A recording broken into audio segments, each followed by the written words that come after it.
done without you? This is all yours.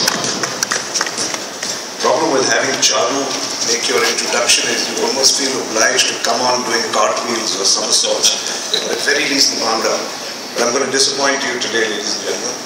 The reason I'm here is because about 5 years ago when Charu came back from Doha, 8 years ago. 8 years ago, we were at a family holiday.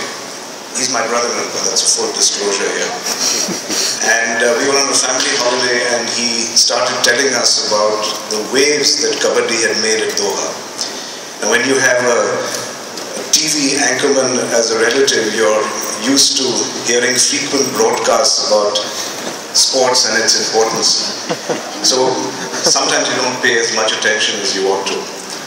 But just a couple of years earlier, when Mahindra was doing the NBA Youth Challenge, one of the heads of the NBA, a lady called Heidi, she spoke to me and said, you know, I turned on the TV last night and I saw this fabulous sport. She couldn't pronounce it, of course. She said something sounding like Kabaddi. And she said, you know, this is incredible.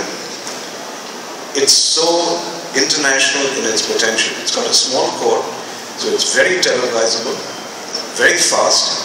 You have big guys, you have a lot of action. Why on earth isn't this more important? Why on earth hasn't this been leveraged? So I called up Charu and I said, remember that crazy comment you had made 6 years ago, I guess, if my math is right. And I said, well, I'm prepared to put my money where your mouth was in those days. And would you be willing to do it? And of course, he's brought us to this point. Why am I doing this? Well, frankly, I'm not just a banker, I'm a believer. And the reason I'm a believer is, first of all, because I think sports is going to explode in this country and is going to provide numerous opportunities for creativity and entrepreneurship.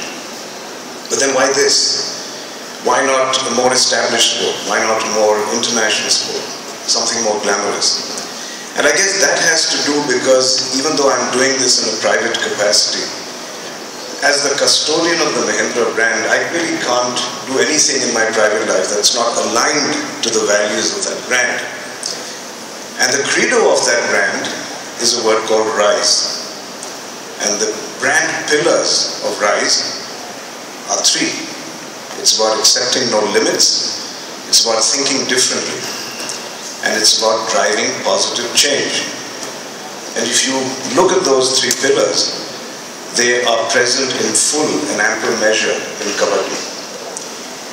So it would have been easy to have simply jumped onto the bandwagon of a much more glamorous and well-established sport, but that's not what RISE is about. RISE is about taking an underdog of a sport, which doesn't deserve to be one because it's an ancient sport. It's our sport. It's an indigenous sport. It dates back to our mythological history. It's about taking the sport out of the shade where it is and putting it into the sun where it belongs. Now that's very high sounding. Let me tell you, one of the other reasons I'm doing it is simply because this is going to be so much fun. And frankly, I think people like Ronnie Screwvala, who's here, is going to take the Mumbai franchise, Rajesh Shah, Abhishek Bachchan, Uday Kotak and others who couldn't be with us here today. That's why they're doing this. So I want to ask all of you, the media and everyone who's here, hop on this bandwagon. It's going to be a lot of fun. Thank you.